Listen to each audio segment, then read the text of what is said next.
guys, welcome to the channel and I am going to explain the horror movie Sinister जो release हुई थी 2012 में। So in the first scene of the movie हम देखते हैं कि एक पेड़ पे 4 लोग बंधे हुए होते हैं एंड उस रोप की एंड और एक ब्रांच से बंधा होता है जो टूट जाती है और उन चारों की मौत हो जाती है। सीन चेंज होता है और हम देखते हैं कि एक फैमिली अपना घर शिफ्ट कर रही है। फैमिली में 4 मेंबर्स होते हैं। एलिसन जो कि एक राइटर है, एलिसन की वाइफ ट्रेसी, उसका बड़ा बेटा ट्रेवर और उनकी बेटी एशले।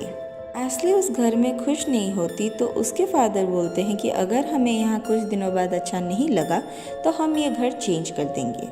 कुछ देर बाद वहाँ पे शरीफ भी आता है और एलिसन से कहता है कि तुम जल्द से जल्द ये घर खाली कर दो, लेकिन एलिसन नहीं मानता क्योंकि वहाँ पे उसे एक बुक लिखनी थी। शरीफ के हिसाब से वो बहुत खौफनाक लिखता है और ये घर लेना was a very bad choice for him. फिर एलिसन शरीफ से बात करके घर के अंदर आता है और हम लोग देखते हैं कि ये वही घर है जहाँ पे उन 4 लोगों को लटकाया गया था। Then it was the night time. Allison अपने घर के एंटीक में जाता है और वहाँ पे उसे एक बॉक्स दिखता है जिसमें एक छोटा सा प्रोजेक्टर होता है and barbecue 79, family hanging out, pool party ऐसे फिल्म्स भी होती हैं। एलिसन वॉज क्यूरियस कि वो प्रोजेक्टर आखिर वहाँ पे आया कैसे। फिर वो उस बॉक्स को लेकर अपने ऑफिस में जाता है और वहाँ पे एक फिल्म निकालता है और उसे देखता है जिसमें पहले तो एक फैमिली अपने बैकयार्ड में खेल रही थी और फिर सीन चेंज होता है और हम देखते हैं कि ये वही वीडियो है जो फिल्म की स्टार्टिंग में दिखाई गई थी।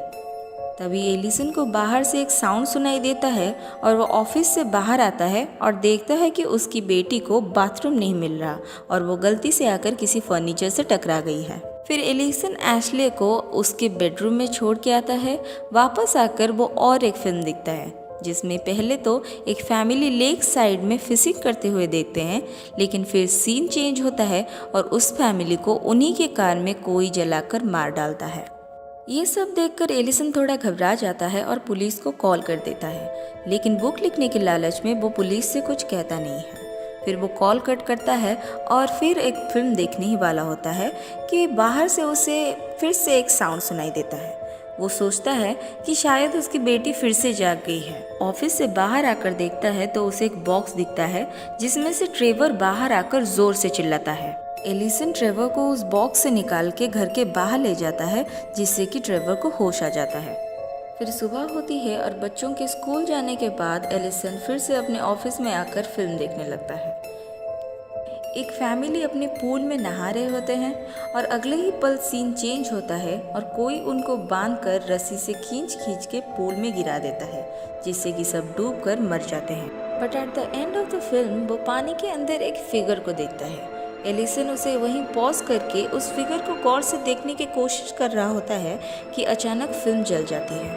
एलिसन फिर उस फिल्म को ठीक करने की कोशिश करता है, लेकिन फिर भी वो उस इमेज को क्लियरली नहीं देख पाता।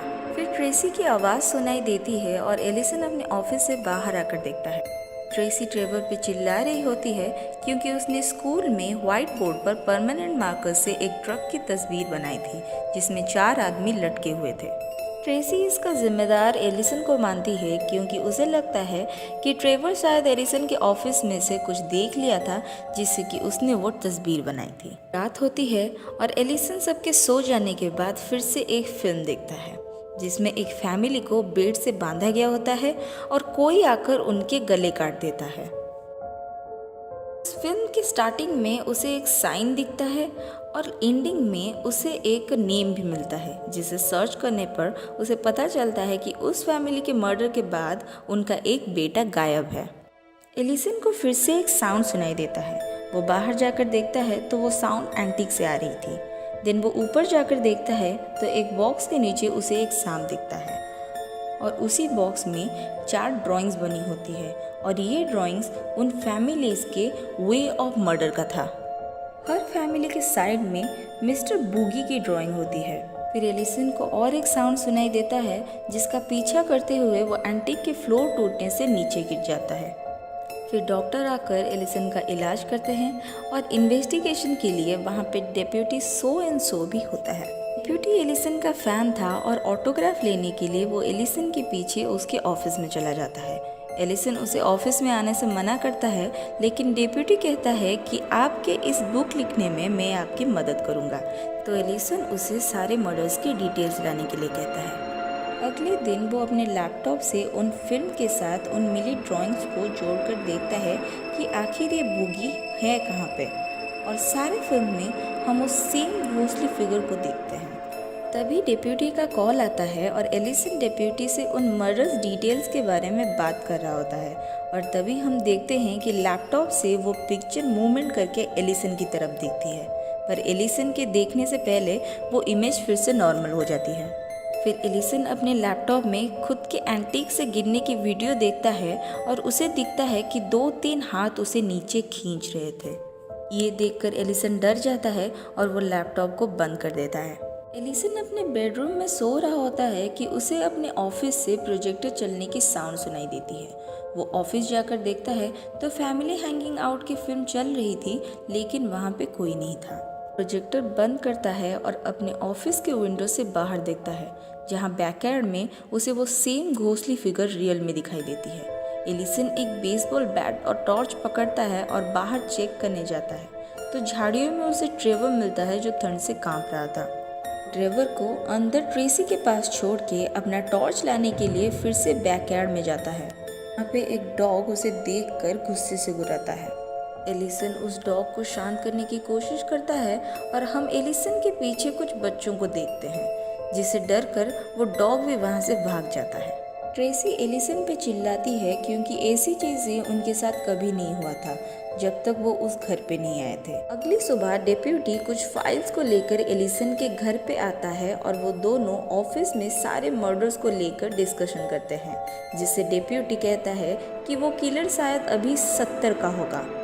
एलिसन उसे कहता है कि तुम्हें सारी चीज़ों के बारे में पता लगाना होगा, इंक्लूडिंग द साइन जो उसे वीडियोस में मिली थी। साइन के बारे में पूछने के लिए डिप्यूटी एक प्रोफेसर के बारे में उसे बोलता है। फिर डिप्यूटी जाने के बाद एलिसन और एक फिल्म देखता है जिसमें एक फैमिली को लॉन मावर से कोई मार देता है। ये फिल्म इतनी डिस्टर्बिंग होती है कि एलिसन भी इसे नहीं देख पाता। फिर उसे प्रोफेसर जॉनस का कॉल आता है। प्रोफेसर उसे कहता है कि उसको पता है कि वो किस चीज़ पे रिसर्च कर रहा है, लेकिन उसने उसे जो फोटो मेल किया था वो पेंटाग्राम का नहीं है। वो एक सिंबल है जो शैतान की इबादत से है और जो बच्चों को खा जाती है। उसका नाम बगुल है, पर इसमें बगुल बच्चों को खाता नहीं है पर उनकी रूह को कैद कर देता है और उसे अपना गुलाम बना देता है। प्रोफेसर से बात करने के बाद वो अपना ऑफिस लॉक करता है और सोने जाता है, लेकिन फिर से रात को उसके ऑफिस से प्रोजेक्टर चलने की आवाज़ सुनाई देती है। वो जब ऑफिस खोल के देखता है तो वहाँ पे कोई नहीं था, पर वही फैमिली हैंगिंग आउट की फिल्म चल रही थी। एलिसन ये देख के डर जाता है और वो घर चेक करने लगता है। फिर हम देखते हैं कि वो बच्चों की स्पिरिट भी उसके पीछे ही आती है। एलिसन को बाहर कुछ नहीं मिलता और वो अपने बच्चों का रूम चेक करने के लिए जाता है, जहाँ पे सब सो रहे थे। पर एशले के कमरे में स्टेफनी की स्पिरिट एशले को चुप रहने के लिए बोल रही थी। अगली सुबह डेप्यूटी आता है और डरा हुआ एलिसन उसे कहता है कि उसे उस घर में कुछ घोस्टली टाइप महसूस हो रहा है। तो इस बारे में डेप्यूटी कहता है कि शायद वो उसी घर में रहकर उसी डिस्टर्बिंग चीज़ों के बारे में रिसर्च कर रहा है और शायद इसीलिए उसके दिमाग में ये सब चीज़ें चल रही हैं। फिर एलिसन काम कर रहा होता है और ट्रेसी उसे चिल्ला के बुलाती है क्योंकि एशले ने बेडरूम के बाहर एक पेंटिंग बनाई थी। एलिसन के पूछने पर एशली जवाब देती है कि वो बेडरूम में ही बनाना चाहती थी, लेकिन वो नहीं चाहती थी क्योंकि वो उसके भाई का बेडरूम था। ट्रेसी जब पूछती है कि ये तुम क्या कह रही हो, तो एशले कहती है कि ये मुझे स्टेफनी ने कहा है, जो यहाँ रहती थी और जिसके बारे में डैडी किताब लिख रहे हैं। ट्रेसी को ये सुन के झटका लगा और वो एलिसन पे चिल्लाई कि तुम यहाँ कैसे रह सकते हो अपने बच्चों को लेकर, जहाँ 4 लोगों को लटका दिया गया था। तो एलिसन जवाब देता है कि कत्ल थोड़ी घर पे हुआ था, कत्ल तो बैकयार्ड में हुआ था। बहुत आर्ग्यूमेंट के बाद भी एलिसन अपनी बुक लिखने की लालच छोड़ता नहीं है। फिर रात को ट्रेसी आके देखती है कि एलिसन ऑफिस में सोफे पे ही वाइन पीकर सो गया है, तो वो उसे उठाकर बेडरूम में लेकर सुला देती है। एलिसन सो रहा होता है कि तभी उसके फेस पे एक लाइट पड़ती है। लाइट की वजह से वो उठ जाता है और उसे प्रोजेक्टर की आवाज़ बहुत ज़ोर से सुनाई देती है। वो उठ के ऑफिस जाता है और वहाँ पे देखता है कि प्रोजेक्टर उसके ऑफिस से गायब है। ऑफिस से बाहर आता है तो उसे प्रोजेक्टर की आवाज़ अपने एंटीक से आ रही होती है। जब वो स्टेयर से ऊपर चढ़ता है तो देखता है कि सारे गायब हुए बच्चों की स्पिरिट ऊपर बैठकर प्रोजेक्टर में फिल्म देख रहे होते हैं और इस फिल्म में बगुल भी क्लियरली दिखता है। जिसके बाद अचानक बगुल उसके सामने आ जाता है जिससे कि वो डर कर स्टेयर से नीचे गिर जाता है और कोई उस प्रोजेक्टर को भी नीचे फेंक देता है। एलिसन उस प्रोजेक्टर को उठाता है, घर के बाहर जाता है और प्रोजेक्टर में आग लगा देता है।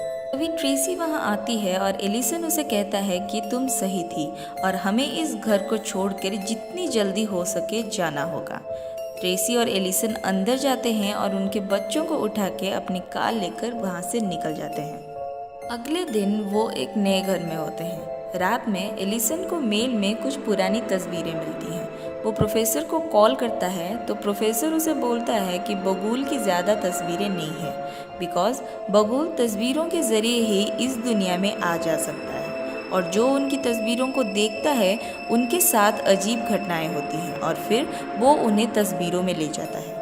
एलिसन वो सारे वीडियोस को अपने लैपटॉप से डिलीट करता है और एक बॉक्स लेकर एंटीक में जाता है जहाँ पे उसे वो प्रोजेक्टर का बॉक्स फिर मिलता है। अब उसमें एक छोटा सा पैकेट भी है जिसमें एक्सटेंडेड कट एंडिंग्स होती हैं। एलिसन उसे ऑफिस में लाता है और फिर एंडिंग्स को जोड़कर फिल्म रेडी कर रहा होता है कि उसे डिप्यूटी का कॉल आता है। डिप्यूटी एलिसन से कहता है कि तुमने घर छोड़कर बहुत बड़ी गलती कर दी क्योंकि हर फैमिली उसी घर में रहती थी जहाँ पे ये कत्ल होते थे। जिस घर में पहला कत्ल हुआ था उसके बाद जो फैमिली वहाँ रहकर घर चेंज कर दिए उस घर में सेकंड मर्डर होता था और जो फैमिली सेकंड मर्डर वाले घर में रहकर घर चेंज कर देते थे वहाँ पे थर्ड मर्डर होता था। सो इफ वो चीज़ उस घर के आसपास भी थी जहाँ पे वो कत्ल हुए थे then now the victim is Allison because उसने घर चेंज कर दिया था। अब ये सुनने के बाद एलिसन उस फिल्म को देखता है और उस सारे वीडियो में गाए हुए बच्चे ही अपने फैमिली को मार देते हैं। ये देखने के बाद एलिसन थोड़ा अनस्टेबल होता है और वो अपनी कॉफ़ी को देखता है तो वो भी उसे ग्रीन कलर की दिखाई देती है। फिर एक नोट देखता है जिसमें गुड नाइट डैडी लिखा होता है जिसके बाद वो गिर जाता है और उसके मुंह से झाग निकलता है। फिर वहाँ एशले आती है और एलिसन बेहोश हो जाता है। कुछ टाइम बाद एलिसन को होश आता है और वो खुद को बंधा हुआ पाता है और उसके सामने ट्रेसी भी बंधी हुई पड़ी होती है। एशले आती है with a recorder and an axe और शूट करते हुए एक्स से एलिसन को काट देती है। फिर हम देखते हैं कि घर की एक वीडियो बन चुकी है जिसमें वो साइन भी ब्लड से एक डोर पे बनी हुई है एंड एशले उस कार्डबोर्ड पे अपनी फैमिली की ड्राइंग करके प्रोजेक्टर के सामने आती है एंड फिर बगुल उसे उठाकर उस फिल्म के अंदर ले जाती है and the projector was still in that house in the antique.